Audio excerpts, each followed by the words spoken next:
Welcome to My Spoonie Sisters, featuring stories from special guests dedicated to empowering those with chronic illness.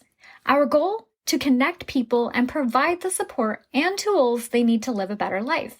For those with chronic illness, our energy levels just fade faster. We must be more purposeful with the spoons allotted to us. So grab your coffee or tea, sister, and tune in as My Spoonie Sisters share stories of living with chronic illness.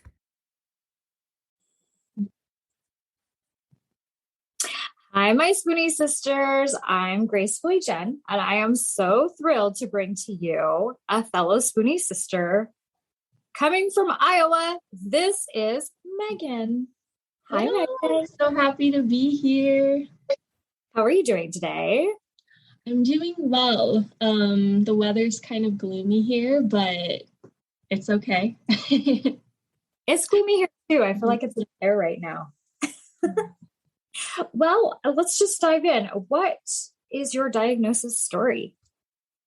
So I have rheumatoid arthritis. So far, that is the only chronic condition I have, thankfully. I was diagnosed when I was 18 years old. So I was in high school when symptoms started, and I was actually doing a lot of fitnessy type things. Like I was doing a lot of long distance running. I was lifting weights. Like I was already into fitness at that time, but obviously like in high school. So I was in high school sports as well. And so when I started getting symptoms, the first sign I noticed was that my knee was very, very swollen and they couldn't figure out why. And they thought, it's probably an injury of some sort, like a meniscus tear, just overuse maybe. And the plan was to just kind of wait for it to heal on its own. But obviously when you have RA, it doesn't just like go away on its own. So it never went away. And I ended up getting a knee scope, and then they found that it was like more of an autoimmune thing that was going on. A lot of inflammation was found. And it took a little bit for other symptoms to show up kind of gradually. And I really wasn't expecting it to be RA. So I think looking back, I kind of ignored the other symptoms, like the fatigue and like just feeling very achy and stuff. I probably attributed it to other things because I was like very dead set on like, oh, I have an injury. Like that's what I was thinking was wrong. But it ended up getting so bad over just a few months that I just could not get out of bed. I couldn't go to school. I literally, the only way I could describe it is that it felt like I had the flu, just from the body aches and the fatigue that I felt, and just everything hurt really badly. And I was just like, oh, what is going on? And that's when like all the testing started, and then going to the rheumatologist and figuring out like, yes, it is rheumatoid arthritis, and kind of going through kind of the denial phase almost, because when you're 18, you don't think like you have rheumatoid arthritis or it's possible to get it. So yeah, that's pretty much how it went. Thankfully, it was only over the course of maybe like 5 months from the time that I had symptoms that I guess the bigger symptoms that I noticed until I got the diagnosis. So it wasn't like, thankfully, I wasn't waiting for like years to get it. Yeah. So how did your family deal with this? So my mom was actually a really big advocate for me. Like she wanted answers, and I was very like timid when I was younger. And thankfully it's a little better now, but I'm still a little bit timid sometimes. But I was just very, I don't know, like I just couldn't really speak up for myself, or I just kind of would roll with whatever. And my mom was the one that was like, no, we need to get this testing done. We need to get a knee scope done. Like, straight up like to the doctors, we need answers. which was very, very nice. And autoimmune issues actually run in my family. So she kind of already suspected it could be something autoimmune going on, because my great uncle has rheumatoid arthritis. And so she was thinking, since the doctors kind of mentioned it, she was kind of like, okay, well, maybe it is that. But overall, they were very supportive. Obviously, when you don't have RA, you don't really understand it. So it's like, it was still a little bit hard, just feeling like very alone in that aspect of it. But thankfully, I don't remember a time where I just didn't feel supported. So that was really nice. That's great. Well, you actually answered my next question because I was going to ask if it ran in your family. So, yeah. So is that the only autoimmune condition that runs in your family, or do any other ones run in your family? My mom has endometriosis, and my grandma has thyroid issues and some like allergy issues too. I have a feeling that my mom might have a condition or two that haven't been diagnosed, but I guess I don't know because I'm not a doctor, but I just have a feeling. But yeah, those are the two that really stick out. Okay. Well, that's wonderful that you have your mom there for you and being such a strong advocate, because I know that it's such a scary thing. And to still be in high school, and I don't know. So I was diagnosed about the age 30, 31. And even then it was like, okay, you want me to do that? Okay, I'll do that. And it really takes having someone walking through it with you to say, I don't know, let's look into this a little more. Yeah. Honestly, I think that third person kind of makes all the difference sometimes, just having that really objective point of view. Absolutely, 100%. Especially because if we're feeling timid, they're being there and they're being strong and they're thinking of hopefully the questions that are never going to occur to our brains, which is great. Because, sometimes when you're in a lot of pain like that, it's overwhelming and your mind almost shuts down, at least for me anyway. Yeah, no, I totally get that. I would downplay my symptoms if the doctors were like, oh, it's probably just this or just that. I'd be like, okay, that sounds right. Like, it's not that bad, even though it was. So what kind of sports did you participate during high school? I did cross country. That was like the biggest one. And that was the one where that's when the RA started, was like during that season. So it made it a little bit more hard, or a little bit harder and a little bit more memorable at the same time. I also did tennis, and I did try to do track. And then I started getting like tendon problems, which now that I think back, probably were the early signs of RA in some way. And then I did marching band. I don't know if you would count that as a sport. I guess it is very active. It was a very active thing. So I guess, yeah. 100%. I don't know what kind of instrument you had, but you're carrying things and you're busy and it's a lot to do. Oh, it is. Yeah. Yeah. I had the alto saxophone, so thankfully it wasn't too heavy. But yeah. What do you wish you had known at the very beginning of your journey? Oh, probably that I wasn't alone, because honestly, I felt so isolated. I was thinking, I'm probably the youngest person in the world to have rheumatoid arthritis. Like, that's honestly how I felt, though, because nobody else that I knew had it. And even on like social media, and I joined like a couple Facebook groups at the time, I was still the youngest person that I saw on there. And like, it just felt very isolating, I guess, to just not have or not know that other people were in the same boat. So I think that maybe if I made my Instagram a little bit earlier and maybe, searched for, other warriors, that probably would have made a big difference in just the mental part of it. I agree. What does your self-care list consist of? The biggest one I want to say is rest and not like active rest, just literally lay there and do nothing kind of rest. And exercise, which I know is like the opposite, but I feel like exercise is still self-care, just in a different way. They're both self-care, but it's just, they're different. Well, we talk so much in the autoimmune community about movement being medicine. And so, yeah, absolutely. That is part of a self-care.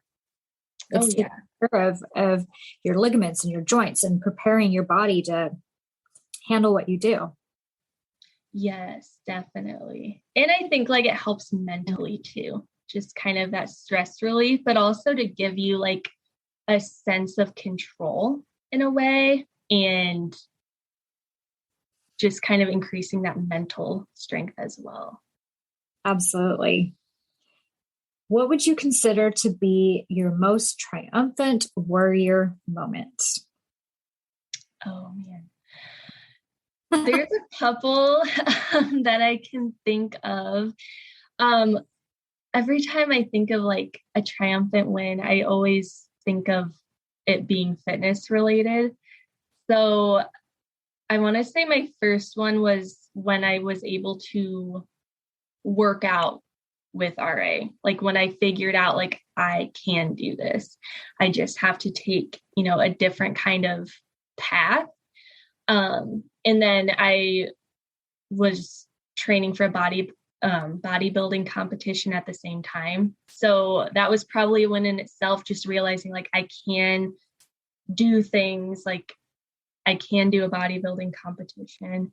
And then the second one is probably when I was able to squat my body weight without having knee pain at the same time. That was like something I never thought would happen. I don't know. At first I was like, maybe it's a fluke, but then I kept doing it and it was fine. And I was like, oh my God, this is amazing. That's awesome. Yay. So how long ago was that? That was probably, I want to say in the winter, probably December, January is when I did that. And that probably felt amazing. Oh yeah. I was like, oh wow. Cause I'm trying to do powerlifting. So I still have those like little doubts in the back of my mind. That's like, am I actually going to be able to do this? Because, powerlifting is very hard for a normal person, but like for somebody with chronic joint pain, it's, it can be a lot harder. So I'm trying to take it easy and trying to like really pace myself and not, like push myself to the brink of a flare up or injury or anything like that. But yeah, so when I was able to do that, I was like, okay, this just gives me a lot of hope that this could be something that I can do. Absolutely. And you're crushing it. Oh, thank you so much. So for those of you that don't know, she shares a lot of videos and they're encouraging, they're inspiring. I mean, I should let you tell more about it later, but check out her videos. What are few misconceptions about rheumatoid arthritis that you initially believed to be true?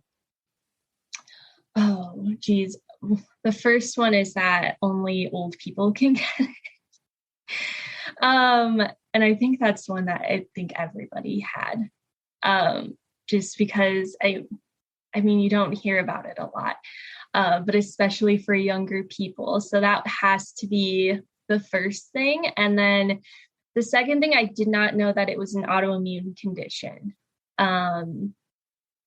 I honestly didn't know anything about it at first. I just kind of thought it was very similar to osteoarthritis, or it was osteoarthritis, but maybe like a little bit different.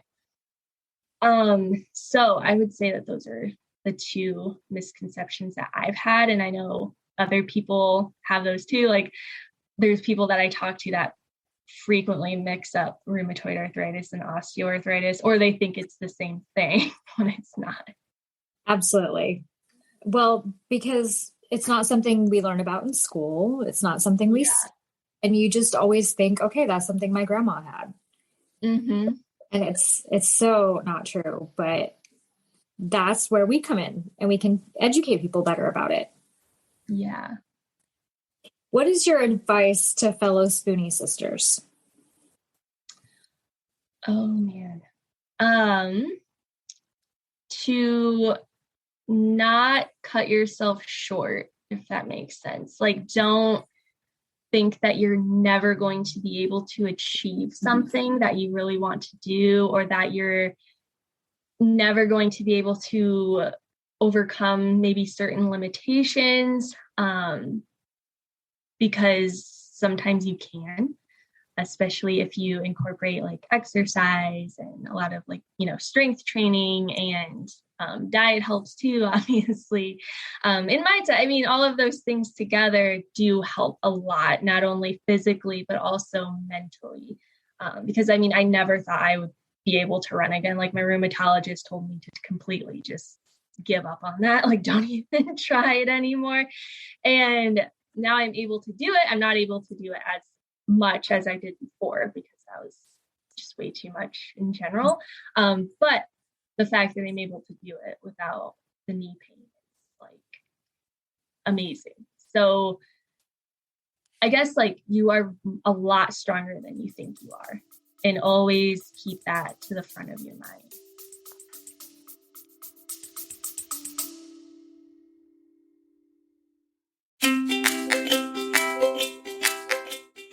Calling all Spoonies. As a host of a chronic illness podcast, nothing lights up my day more than hearing from you, our incredible listeners.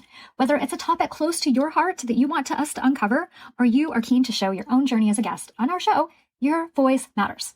Living with chronic illness can often feel isolating, but through the power of podcasting, we can come together as a community to uplift, educate, and inspire one another. Your stories, insights, and questions drive the conversations we have and the topics we explore. So if there's something on your mind, a story that you are just itching to share, or a guest you'd love to hear from, don't hesitate to reach out. Your voice is not only welcomed here, but celebrated. Let's continue to amplify the voices of those living with chronic illnesses and create a space where everyone feels heard, supported, and empowered. Together, we are stronger.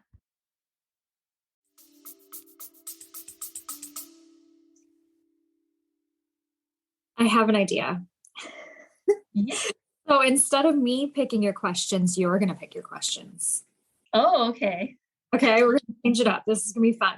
Okay, so I have them in sections. And so in this section, pick a number between 1 and 5. 3. 3. Okay. Oh, I like this one. Do you have a hidden talent or a secret gift? Ooh, oh my God. I don't know. I don't know. I mean, I don't know. I really can't think of one.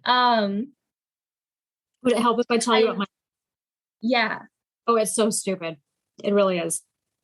I can make my eyes spin really fast in little tiny circles. And I do it for fun when I want to like gross people out or get on my husband's nerves. That's so funny. That reminds me of like those people that can flip their eyelids inside out. And I could never do that. Oh, I had a friend that did that and it grossed me out every time. Ugh. Yeah. No, I can just circles. My shoulder pops in and out sometimes. Like I can do it on purpose, but it doesn't, I guess you can't really see it because I have long sleeves. I used to play electric guitar. Ooh. So I guess that would be something I really have never talked about before, like on Instagram or anything. So it's not something you do anymore? Not as much. Mostly it's because my dog, when she was a puppy, she took the little knobs off of the guitar and chewed them up. So yeah, that's the main reason. But okay, next section. Pick a number between 1 and 4. 2. Oh, okay. If you had to create a guidebook for newly diagnosed warriors, what would be the first thing you'd add to the Spoonie 101 chapter? Okay, so I'm torn because exercise I think is like very, very, very important in like strength training. But I also think just learning how to listen to your body and balance your condition is very, very important too. And I guess those can kind of go hand in hand because sometimes I find that we can exert a lot of energy or have like very high stress levels, and that can be detrimental to our chronic illness. So I think kind of like learning that balance can be very helpful because I think when you're aware of it, like that can make all the difference. Oh, yeah, 100%. Okay, this section is a little interesting. Okay, we're going to pick two numbers between 1 and 12. Okay. I'll do 3 again. Okay. And 10.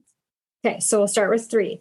What moment or experience made you realize that this diagnosis is serious? Oh, probably when I had to go on the medication. Because I didn't like the methotrexate, I think was when I realized how serious it was because it's like a chemo drug. And I was like, oh my God, like this is an actual disease. So that was probably kind of a wake-up call in that way that I realized like, okay, this is very serious and I have to, like it's going to be for the rest of my life. I think it was more of like a downer kind of part of the journey though, because I was like, what's going to happen? What is my future going to look like? And then you fall down that rabbit hole and it gets like very overwhelming. But yeah, that's probably when I realized it was a methotrexate. Are you still on methotrexate? I am, but I'm at a lower dose now. Thankfully, okay. I've had no bad side effects from it, which I'm very, very grateful for, like literally knock on wood. But I know that so many people have had just brutal side effects from the methotrexate. And I hope to be off of it very soon, which I think I'm on like so far the right track for being off of it soon. But yeah, so far so good. Do you do the pills or the injection? The pills. Okay. Those just wreck me. Yeah, see, it's like everybody has had just the worst side effects from it. I'm just like, oh no. I've done fine with the injections though. It's crazy. Yeah. So is that the only medication that you've been on, or have you been on anything else? I'm on Humira now. But I think when I started that, I mean, when my rheumatologist told me like, okay, we're probably going to have to try a biologic, we're going to try Humira, I was like at the point of I already accepted like what RA is, what's going to happen. I wanted to be on Humira. Like I was like, give me it now. I called probably every day waiting for my insurance, like the pre-auth to go through.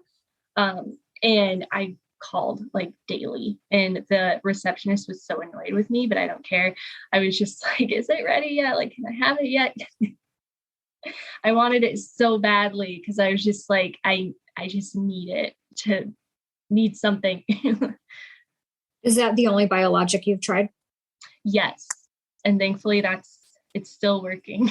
So very grateful for that too. Like, because I know that Humira seems to be one of those biologics that a lot of people say only works for a short time for them, and then they have to try something else. So yeah, very grateful that it's still working. How long have you been on it?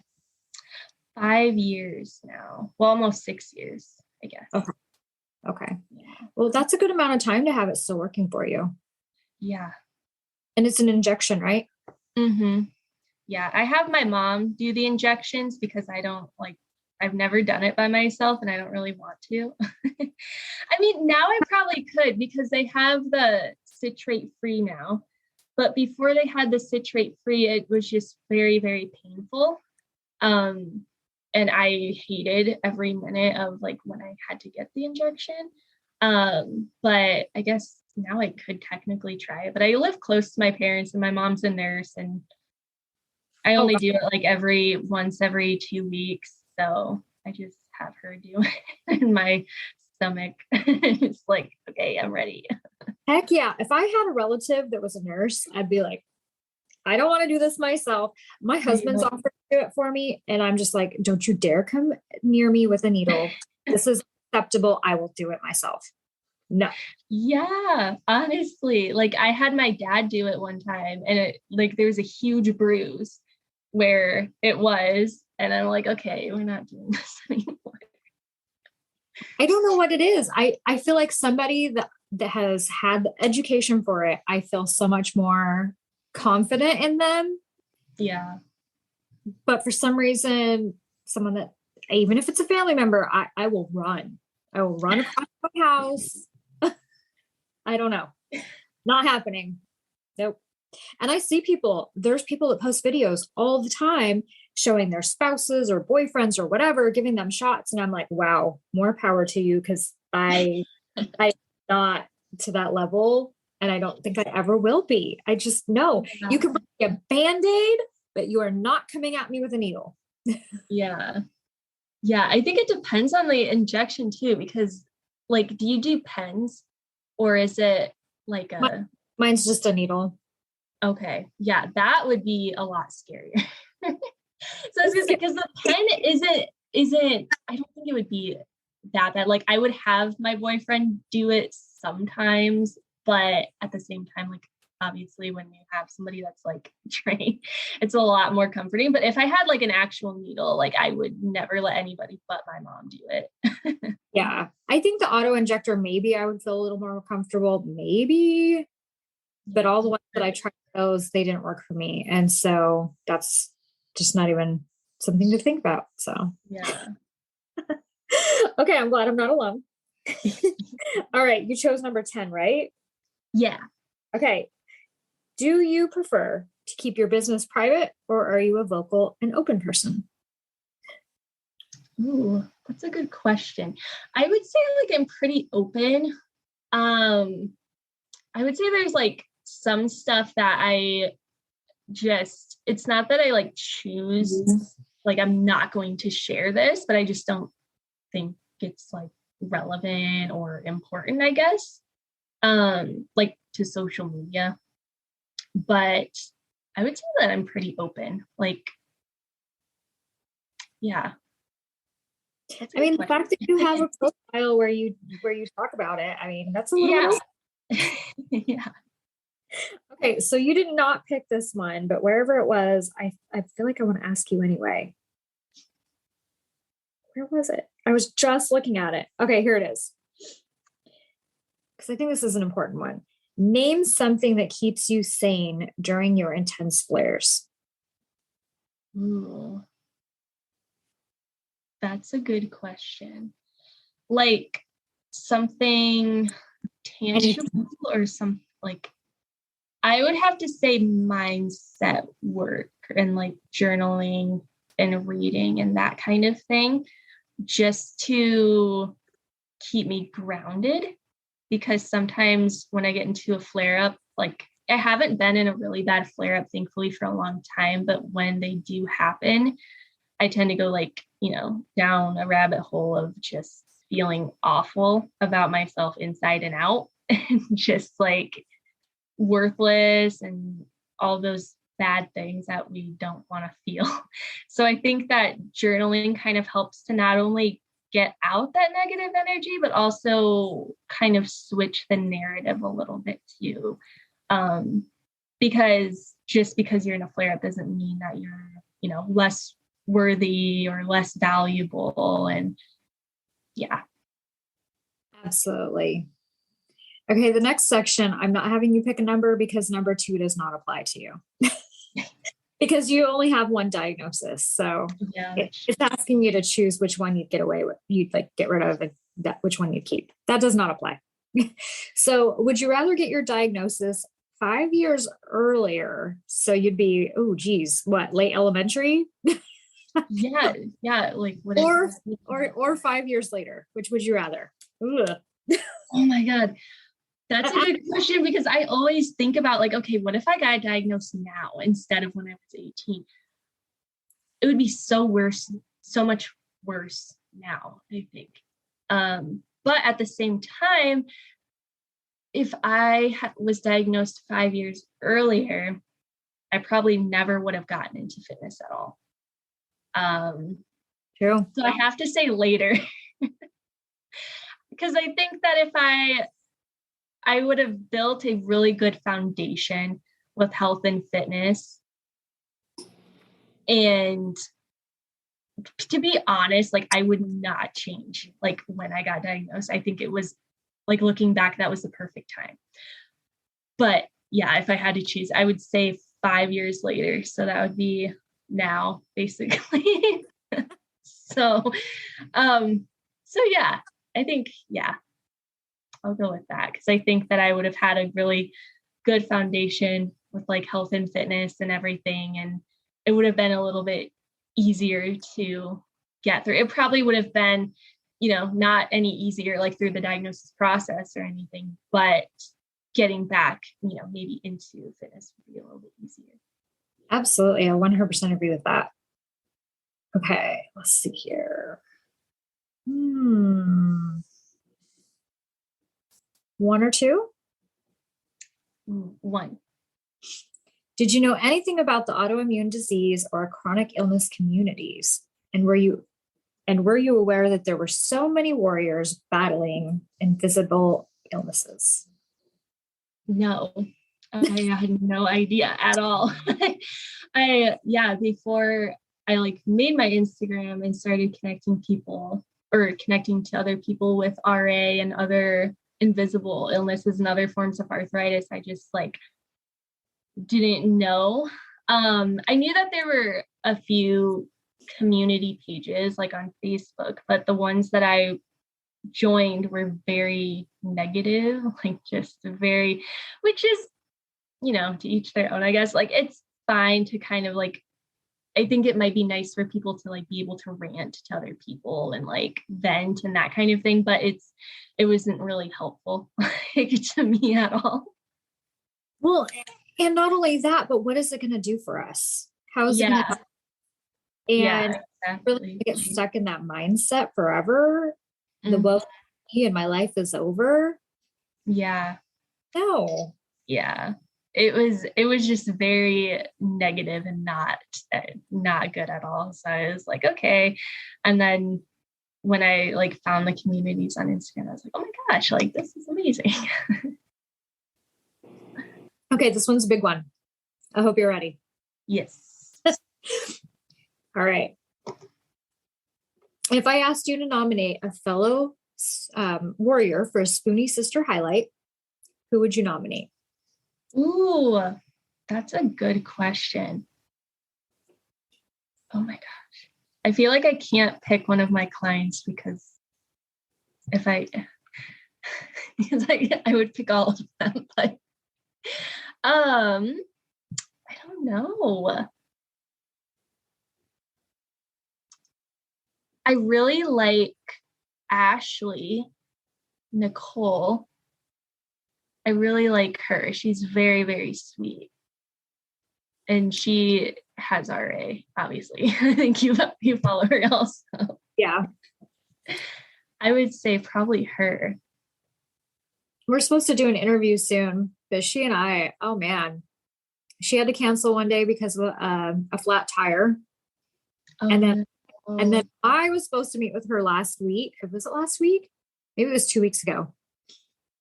I don't know. I was having a week and it just totally forgot. Oh no. To be honest, I forgot about this call until I got the email. And I was like, okay, like, yes, I remember now. Oh, I felt so bad. And so she and I have had a hard time connecting. but we're going to get it done. But yeah, she is amazing. I absolutely love her. She has a heart of gold. Yes. So shout out to Ashley and Nicole. Okay. What would you tell your younger self about your current self? Oh my gosh. Probably that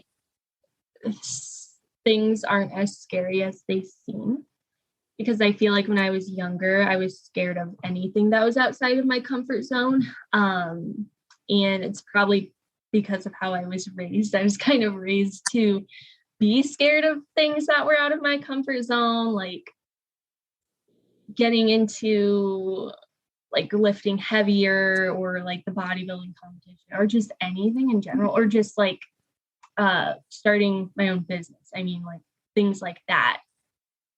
I would have, younger me was completely terrified of doing that stuff, or even just talking to people. Like I was so terrified. Like I probably wouldn't have done like this podcast. Like I probably would have said no thanks, like, or something. I would have made like some excuse because I was too scared, or like, so that's probably the biggest one, is to tell myself like it's not as scary, like things aren't as scary as they seem, and growth like truly does happen outside of your comfort zone in every way. So what do you appreciate the most about yourself? Oh, I don't know. That's a good question. Maybe my self-discipline to a degree. Sometimes it's still a struggle, but I think that like I try to give myself the credit of like, fitness is very hard when you don't have a chronic illness, but then when you are thrown into having like arthritis and you're in pain, you don't really want to work out all the time, or like as much, or you don't really want to, lift weights. Sometimes you do, like if you have a good day, but I mean, it takes a lot more self-discipline, I think, when you have a chronic illness, to get out there and, keep up with your routine and know when you can push yourself and to do that when you can. So I'd say probably like that, or like self-discipline, resilience kind of thing. What makes you profoundly proud of yourself? Ooh, like an event or like anything? It is very open. Oh, good question. I guess for honestly, like doing what I'm doing, like in terms of being a fitness coach for women who have, chronic joint pain issues and chronic illnesses, because I wanted to do that when after I was diagnosed. I was like, you know what, like, I think that's what I want to do. But I was thinking more along the lines of like, I had to get a job somewhere that would have a position like that. And that doesn't exist. So I guess I'm proud of myself for like creating the career that I wanted to do. Well, and you should be, because we need more people like that. I mean, I've met several people that do it, but I mean, like you said, there's not very limited. There's not a place you can go with an office that hires this kind of position. Yeah. And it should. Mm-hmm. Like there are like rehab facilities, and like I thought about being a physical therapist, and that's not the same. It's not like a personal trainer. It's like very different. Mm-hmm. So if you had to make yourself a promise right now, what would it be?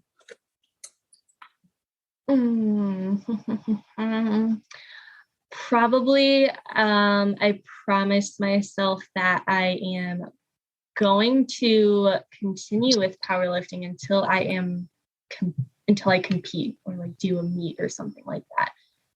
Because I don't want to give up on it or think that I'm like not good enough to compete. Do you have something scheduled? No, I need to. Every time I think about doing it, I'm like, I don't know if I'm ready because I'm not lifting heavy at all. But I know that I need to do it because it's just like getting out there and getting it done is everything. Or the fact of like doing it is a victory in itself. Absolutely. And why not? Why not go for it?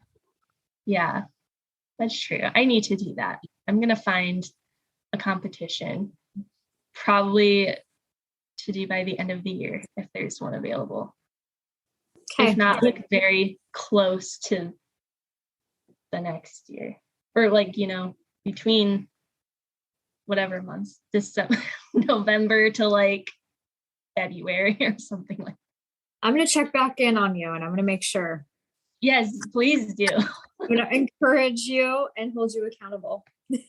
Yes. So hopefully when I bring you back for an update, you can tell people that you did it and how you did. I hope so. I feel like that would be an amazing experience. So I know I've asked you 1,000 crazy questions. Is there anything that we haven't talked about that you would like to bring up? I do plan on being at the Juvenile Arthritis Conference in Orlando in July. That's awesome. I haven't announced it completely yet because I want to get like everything done for me. But here we go. That's just the announcement, I guess. Okay. Announcement. So that'll be exciting. That's in July. So like 1 month from now. And I'll be doing like speaking and stuff, like doing a session there, which is another thing that I would have been completely terrified to do. And I actually also, there were a couple times where I tried to talk myself out of it subconsciously. I was like, do I really want to go to Orlando? And I was just trying to make up excuses for like why I shouldn't go. And I was like, no, we're doing this. It's going to be fun. You're going to be fine. Well, and why not you? Why not? Oh, thank you. That was another thing. I was like, oh my God, like, am I like, the imposter syndrome sets in and like, am I good enough? And then I had to remind myself, like, they're asking me to come. Like, that's cool. Yes. And there's a reason they're asking you, and that speaks volumes. So why not you? Why not go? Why not inspire people and encourage people? Yes, I'm so excited. Plus, like, just meeting other people my age with rheumatoid arthritis is awesome in itself, because honestly, like, in person, I don't think I've met another young person with RA, like in the flesh, like on social media, yes, but like, in person. So that'll be really cool. So what part of July is it in? It'll be, I think it's the 13th through the 17th or 16th. So basically like in a month. Yeah. Ooh. Okay. I need to look at the schedule. I don't know if your episode will air until the end of July or beginning of August. I need to look. I'm pretty booked out right now. I did take a break from taking interviews for a while, but I am pretty booked out right now. So I'll take a look and I'll let you know. But thank you for coming on, and thank you for being willing to be asked all these crazy questions. Where can everyone find and follow you? Mostly on Instagram, at my Instagram handle at itsmegs_fitness. And I do have a TikTok, which is linked to my Instagram. And honestly, I don't really remember the username exactly for that. I think it's like the same thing. It's probably Megs_fitness or something like that. But yeah, Instagram, I guess. Just follow me there, because that's where I post almost everything. And before we end, how about you tell like what your Instagram is about? So basically it's all about how to implement fitness in with RA or like other types of chronic joint pain. Even if you have other types of chronic illnesses, it can still be helpful. Just knowing how to work around your limitations and not letting pain completely stop you. Because like you can use modifications, you can focus on building like joint stability, nutrition, mindset work, and, work through or around the pain and the flare-ups in order to achieve your fitness goal. So I guess like fitness can just kind of be almost for everybody, I guess. You just have to like make it fit for you. So I guess that's what I try to talk a lot on there about. If someone is interested in seeking you out as their, oh my gosh, mind blank. Hello. As their coach. See, that's what happens. We have RA fog all the time. Oh my goodness. It is. Okay. It's no joke. Wow. I was really trying hard to spit that one out. If they are seeking you out to have you as a coach, how do they find you and what do they do? Ooh, I would say you can follow me on Instagram and go to the link in my bio. And then from there, you can apply for the Get Fit with Arthritis program. And that's just the one-on-one coaching program and, see if it's a good fit for you. And yeah. All right. Great. Thank you again so much for joining. Of course. Thank you so much. This is so fun. I'm glad you did it. I'm glad you didn't shy away from it. I know it's easy to do. I was exactly that way too. But it's fun to push ourselves out of our comfort zone. So I appreciate you being here. Yeah. Yes, thank you. All right, my Spoonie sisters. Until next time, don't forget your spoon.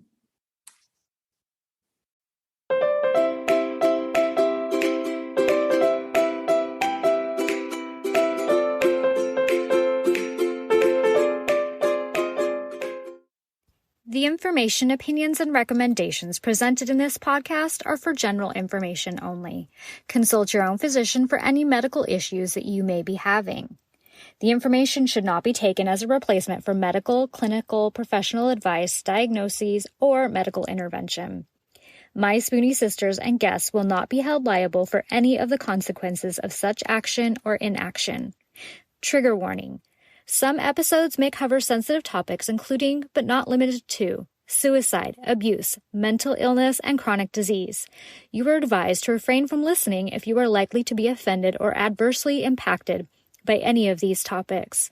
None of the guests or hosts will be responsible for your use of the information contained therein. Life is not merely to be alive, but to be well. Living a life with a chronic illness is best described with one word: unpredictable. Be Well's products are designed to make the unpredictable easier to deal with. Back when I was getting my infusions, I would have loved to have their adult zip hoodie. They even have one in pink. They also have everything from one-day pill holders to urgency buckets. So remember, they want to make your life a little easier. So be sure to check out Be Well.